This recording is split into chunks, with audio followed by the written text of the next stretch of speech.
This video is a full course on the Pi coding agent. By the end of the video, you'll know everything you need to know about using this tool, and you'll be able to make a decision about whether this belongs in your AI coding workflow. So Pi is an open source agentic coding agent. If you've used Claude Code or Codex, you know exactly what this is. But Pi has a radically different approach to most other coding agents. It ships with just 4 tools, it works with all AI models, and it has a system prompt that is less than 1,000 tokens you can customize. And it has a really interesting extension system that lets you change anything about this agent. In this course, we'll cover installation and setup, daily usage, how to configure custom providers and system prompts, how to build your own extensions, and how to build skills for repeatable workflows. I'll also give you an honest comparison against other AI coding tools so that we can see how they stack up. So let's get into it. Okay, so the first thing we want to do is get the agent set up and installed. So what we're going to do is go to pi.dev, and then we're going to copy this one install command. Once you have that copied, you can move over into your terminal and you can just paste in that command and it should set everything up for you. I already have this installed, so it won't do anything, but if you don't, this will get it all set up. All right, perfect. So now the agent is installed. So what we can do is type the word pi or pi and it will start up the coding agent. So the first thing you're going to want to do is choose a model provider. So we're going to type login and you'll see here there's a bunch of different OAuth providers. We have the OpenAI ChatGPT subscription, which I'm using currently. You can also use Google Cloud or GitHub Copilot. You also have Anthropic there as well. It is worth noting that with Anthropic, you're not able to bring your paid subscription in. So this is one of the biggest problems for me personally, because I do use a subscription a lot.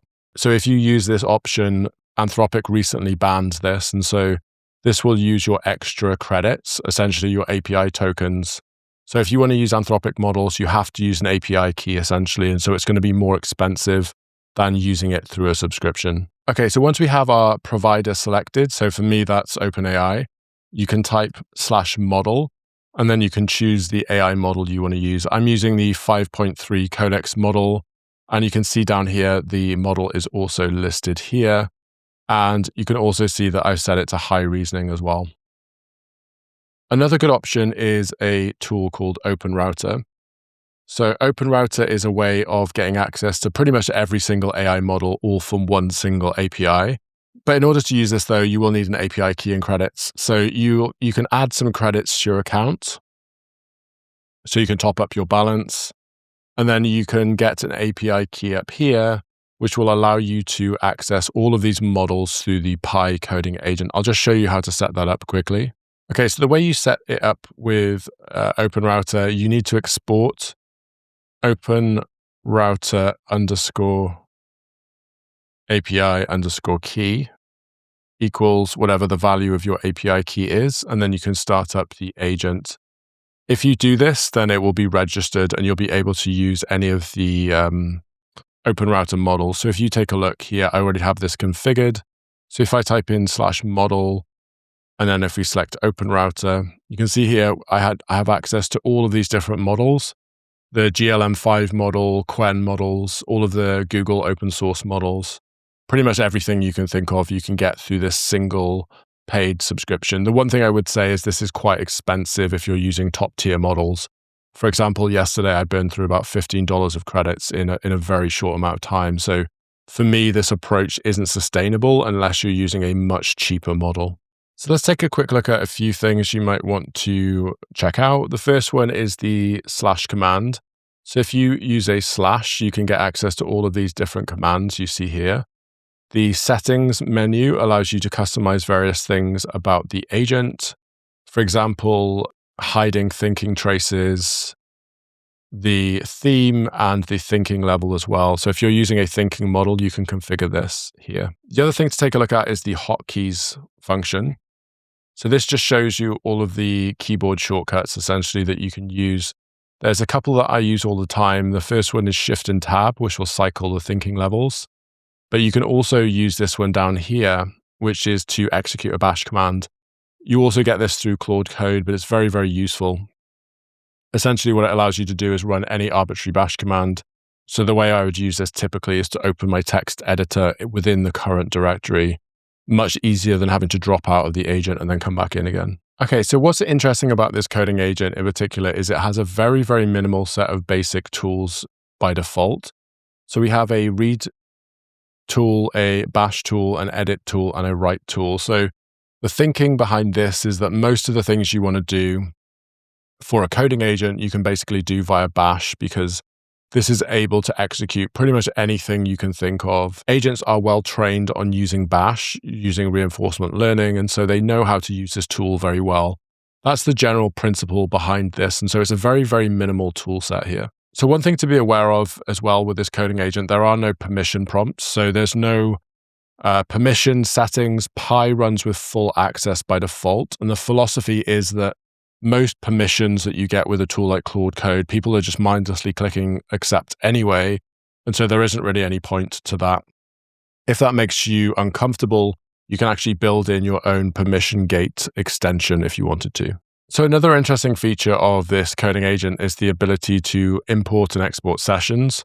So if you type export, it will export the current session as a HTML file, and you can also import one as well. So that's kind of super useful. There are a couple of interesting things about session management which are worth playing with. I don't use them a lot myself, but I do find them interesting features. The first one is the tree, which shows you your session tree. And you can also do another command, which is the fork command, which will allow you to fork your conversation. So if you've got a long-running conversation and you have a message which sends the agent in the wrong direction, you want to go back and recorrect the agent. You don't want to have to keep prompting it or like go through a long cycle. You can actually just jump back to any other point in your conversation and then fork or branch from that point, which is really useful. So it's worth mentioning I put together a complete guide for this whole video. So if you want to check this out, I'll put a link in the description. It's got a load of extra notes that you might want to see. Okay, so let's quickly look at the configuration for this agent. So all of the settings live in this folder, which is at your home directory /.py. And if we take a look inside here, you can see there's an agent directory. This is where you can store your agent.md file. This is a global set of instructions that will be used or read every single time the agent starts up. And this is a way of customizing the agent's behavior. And you can see here, I've got some instructions, make the smallest change that saves the task, etc. This is just an example here for your reference. And then also you can see a bunch of other things in here. This is where the settings are stored as a JSON file. And you can also store your extensions and sessions and your skills here as well. So this is the directory where everything is stored. For the agents.md file, you can also place it directly in your project repo and it will be found. But if you want a global agents.md, this is the location where you'd put it. So I mentioned earlier that you can use the OpenRouter model as well, but you can also use things like Ollama as well. If you want local models, you can use those with Pi easily. So that's another option if you want to use local AI. The interesting thing about Pi in particular is you can customize the system prompt. So it has a very, very small system prompt out of the box. If you contrast this with something like Claude Code, which has a pretty massive system prompt, this is very, very minimal. So it's just saying that you're a coding agent. You help users by reading files, executing commands, and editing code, etc. So what's really interesting is you can append extra instructions to this system prompt. So you can create a file in this directory called append-system, and this will allow you to add extra instructions to the system prompt. So the system prompt allows you to basically customize the behavior of the agent. You can also completely replace it by creating a system.md file as well. I really like this idea because I've always wanted the ability to customize agents. To give you a tangible example of where you might use this, if you want to use this agent for things that aren't coding, you might want a system prompt that doesn't start with "you are a coding assistant." So you might want to specialize this agent to do other types of work, which is totally possible. And that's where you might want to have a different system prompt. Okay, so let's move on to extensions, which are probably the most interesting feature of this entire agent. So unlike every other coding agent out there, Pi lets you extend and customize it. So extensions are just TypeScript files that extend the agent's default behavior. All you need to do is put these files in this location here, so .py agent extensions. And then these will get auto-loaded. So these are really powerful. So you can obviously change things such as customizing the UI. But you can also build in custom tooling or custom workflows as well. So if you have a particular workflow or unique set of requirements, you can now actually go and build an extension for yourself, which is really, really interesting. So we're going to build a couple of extensions together now. Okay, so the first thing we're going to do is build a really simple UI extension. Then we're going to move on to something more complicated. So I have a prompt here and it just says, essentially, this is going to build an extension for Pi that shows the Git status in the UI. This is the kind of thing you have in your terminal that might be useful, kind of just showing that you can customize the UI. So let's go ahead and boot up Pi. And then what we're going to do is go and read that file. So we're going to say, read the file at extension. We're going to read this prompt here and implement the extension. So what I recommend is to use the agent itself to build your extensions. It already has access to its own source code. So what's really interesting about this agent, it can read its own documentation. This is a really interesting meta thing. So it knows how to write extensions for itself. It's like extendable. And so I recommend just using the agent to build any extensions you want. One interesting thing to notice is as it's building this extension, it's worth noting that this here is also a custom extension I built to mimic the Claude Code behavior. So it just goes to show you how much of this can actually be customized. All right, so we've built out the extension, but because I'm in an extensions repo, I don't think it's put it in the right place. So can you install that in the correct location for me? All right, so you can now see it's installed it in the correct directory. So this extension now lives in the .py folder, agent extensions in the right place. And we should be able to just hot reload. So if you type /reload, then you can actually just reload the feature. And then you can already see that we have this extension down the bottom here now. So you can see we have 3 unstaged changes and then 6 untracked changes. So this shows you not only what branch you're on, but also the number of unstaged changes. So this is a simple example, but it just shows you how much can be customized here really, really easily. Use the agent to write extensions for you, and it's very easy to customize. Okay, so what we're going to do now is build a more elaborate extension. And so this is one that I've been thinking about myself for a long time. So I have a bunch of extensions that I've written, but the one we're going to take a look at now is the context workflow extension. And so the idea here is that we can customize the workflow within the agent. So the thing that I find frustrating with coding agents in general is that you often have them write code, but then you also follow the same process every time. So they write code, you ask the agent to review the code, it will find a bunch of errors, then you ask it to fix those errors, then you run the tests, and then you fix the failures. So you go through this same cycle over and over again. And so this is the correct development cycle. You never want to take the first output. You always want to iterate. And so what I wanted to do is essentially encode that workflow into an extension. So I'm going to show you how that works now. Okay, so let's take a look at a much more complex, non-trivial extension. A lot of the examples you see will be trivial and they won't make sense because obviously customizing the UI is interesting, but it's not very useful in general. So we're going to look at a much more powerful extension. So the extension I have is called workflow. And essentially what this does is it runs a predefined set of steps, almost like a pipeline. So we're going to read a specification, we're going to write the code, then we're going to review the code, improve the code based on whatever issues we find, and then we're going to run some tests. So you can encode your entire workflow without having to be in the loop with the agent. This is a really powerful extension. Okay, so in order to run this extension, we're going to actually build an API. So we have a specification already created. So I'm just going to show you what that looks like. All right, so you can see here we have a spec, and it's basically describing how to build a simple CRUD-based REST API using Python. Nothing particularly interesting. We've described the technical stack, and then we have some requirements as well. We have all of the endpoints we want to build. So this is a very typical spec you might have to build a feature. And so if we go back to the agent, what we're going to do is do this as a workflow. So I'm going to kick this off now. And so the idea here is we're going to go through multiple stages as we implement this feature. So I'm going to kick off the workflow extension. And you can see here now we're at stage 1. And then you can see down the bottom here, we're looking at the different stages or the different steps. And you can see how many steps we've completed. So you can see we're at the current stage where we're writing the implementation. And then as we work through the workflow, you'll see this update and you'll see the agent will manage its own context window. You can see here now we're running the tests.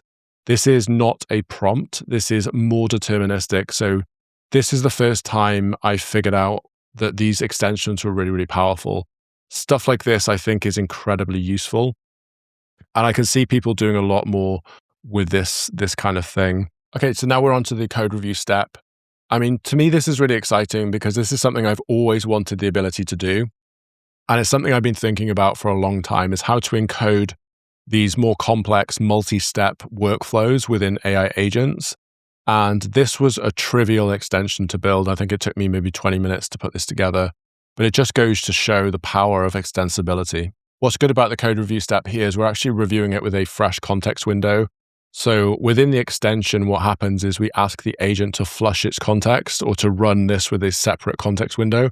And so everything we want to happen when we implement any kind of AI coding workflow, we can implement in deterministic extensions. And I think this is such a powerful idea. So while we're waiting for that to complete, let's go and take a look. You can see here now we've built out the user API. You can see here everything's been built. So this is a production-ready fast API, REST API. And you can see here we've implemented the tests as well. So this is really nice. Not only have we implemented the code, but we've also followed good standard software engineering best practices around testing as well. So this is a step beyond just vibe prompting or spec-driven development. We're encoding an entire complex workflow into the agent. Okay, so now we've done the code review, the agent is automatically moved on to fixing the issues. This is so exciting to me as someone who has to manually prompt through this all the time. This is really exciting to have an agent able to execute an entire workflow and manage state as it moves through all of these steps. All right, so you can see here now that the tests are passing. We are calling the workflow.next. And so this is a built-in tool where the agent can kind of manage its own state throughout the workflow. So the agent has completed the step, and now it's moving on to the next stage of the workflow. So now we're at stage 6, which is the final verification step. So we're now just checking everything works correctly. We're running the tests again based on fixing an issue, and now we've gone to run the tests again. Everything looks like it's passing. So it looks like we should be done after 6 iterations. We went through review, we fixed the issues, we retested, and then we finally verified that everything was correct. And you can see here now we've fixed the issues. We've added extra coverage. So what's really clever here is that the agent not only wrote the code, it then reviewed the code and found issues, and then it added additional test coverage. And then finally, it verified that everything was working. So I think this is a good example of how complex these extensions can get. Okay, so let's move on to the next concept, which is skills. So most coding agents support the notion of skills. They're on-demand capabilities. They're basically just prompts with optional code or scripts that can be run. Essentially, it's just a set of standard operating procedures for an agent to do a particular task. You can have skills in the following directory. You can put them in the .py agent skills directory. This is one thing you can do. You can also have them in your local project as well if you want project local skills. So kind of just what you would expect. And the way you invoke the skill is to type /skill and then the name. So this is slightly more explicit than you might be used to. One thing I would quickly show you on skills that I'm using myself is this idea of having an external repo where you keep your skills. So rather than keep them hidden in sort of dot files or dot folders on your file system, I have a repo with the skills that I use for my daily development tasks, and I can easily swap this out. And the reason I like this is because I don't like having skills scattered in multiple different directories all over the place. I found with Claude Code, everything was becoming really, really messy. And so what I've done here is I just have these skills that I actually use all the time. And I've just referenced the location of those skills here in the config. And I find this to be really useful. So if I type in py, let's start the agent. And so if you want to execute a skill, you type /skill. And you can see here, the only skills I have are the ones that I've put in that particular directory. So I've got a couple of skills here for building a task, checking code coverage, debugging, planning, refactoring, writing a spec, etc. So let me just quickly show you how skills work. So in order to invoke a skill, you can type /skill and then the name of the skill. All right, so we're going to build a simple to-do app. So I'm going to do this spec skill, simple to-do app. This is a skill that I created myself. This is my general development workflow. So the idea here is we create a spec, which describes the requirements of what we want, and also the technical implementation of how we're going to build it as well. So build a small web to-do app for one user. Make sure that we can edit, complete, delete, and add to-dos. Use SQLite as the database. Show only active to-dos by default. Validate that a title is required. Return error messages. And make it so that I can run it locally with one command. All right, so this is just a basic app. We're just going through the cycle of building something using these skills. Okay, so we're writing this spec down to disk. So let's go ahead and take a look at what it looks like. So if we go back into VS Code, we should now have a spec somewhere here. So we've got this simple to do app, and now we have a spec. So we've got a description of what we want. So here are the requirements. And then we've also given a design as well. So this is the shape of the JSON responses. I'm not going to bother reading this. I'm just going to go ahead and actually build it or implement it. All right, so now that we have the spec at this location, what I'm going to do is go ahead and break this down into tasks. So I'm going to do skill, plan, and then I'm just going to pass in the spec. So we're going to break this down into a number of simple steps or tasks that the agent can execute. We're going to do phase 1, phase 2. So phase 1, building the core infrastructure and the setup, and then we're going to go through each of those steps and build it one by one. Okay, so now we have a plan. The agent has broken this down into a number of phases. Obviously, this is such a simple app, it probably doesn't make sense to do this. We could probably just one-shot it.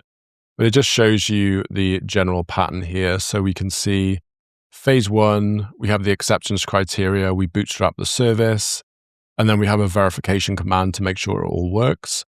And then in phase 2, we create the to-do flow and so on and so on. So let's just go ahead and build this out.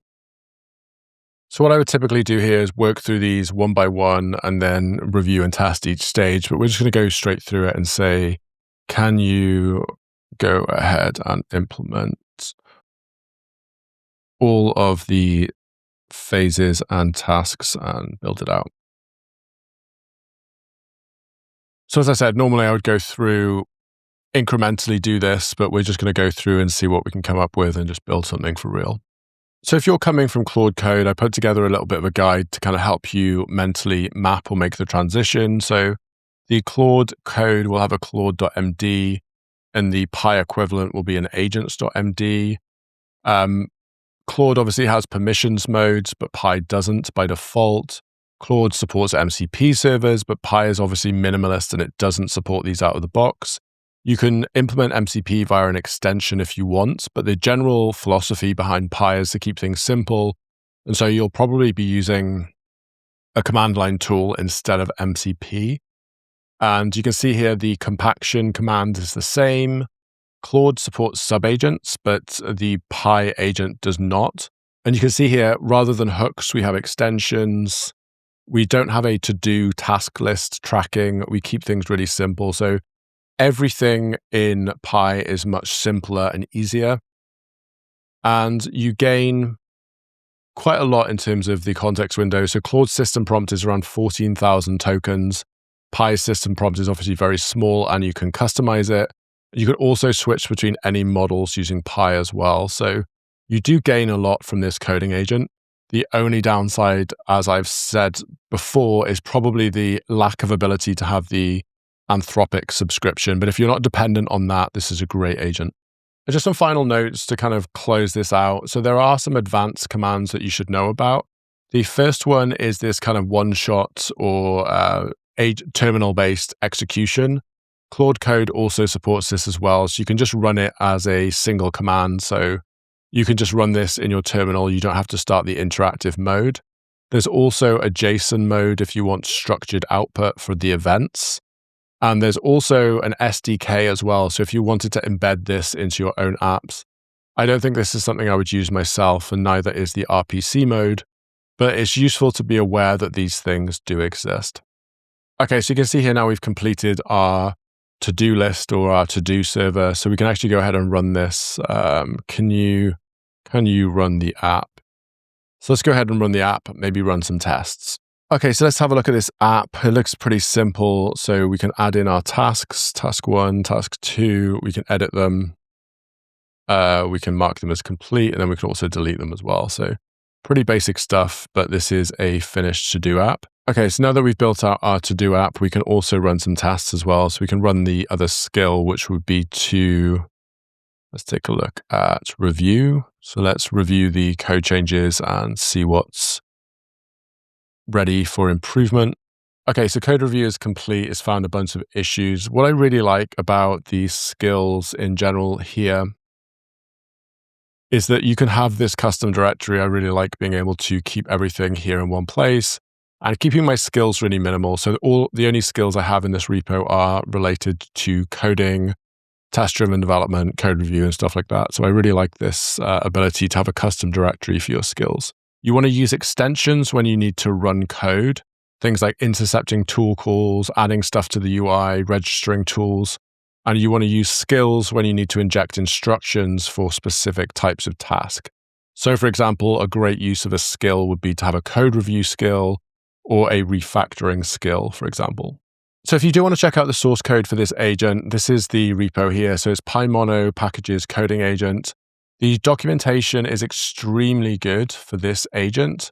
And so if you ever want to understand how things work, definitely check out the docs. They were written incredibly well, and agents can read this documentation. So if you do ever get stuck with this agent, just ask the agent to review and read its own documentation, and it will be able to help you.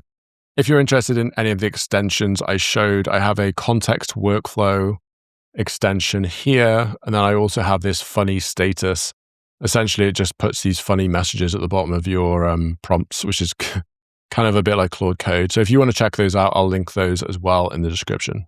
So my honest take, I like this coding agent a lot. I would use it in addition to Claude Code, but I wouldn't use it as a full replacement. And the reason is I use the Anthropic models and I can't bring my subscription to this coding agent. That's the biggest blocker for me. But if I wasn't using Anthropic models, this is probably the coding agent I would use day to day. I like the minimalism. I like the fact you can customize everything. I think that's really powerful. It's a great tool, definitely something you should check out. If you enjoyed the video, please remember to like and subscribe. Please let me know in the comments if you've got any questions or if you've got any thoughts, if I've missed anything, etc. If you want to go deeper on any of these topics, I run an AI engineering community. I'll put a link in the description below. And I also run an AI consultancy as well. So if you want to talk about these topics, I'll also have a link there as well. So thank you for watching, and I'll see you in the next one. Take care.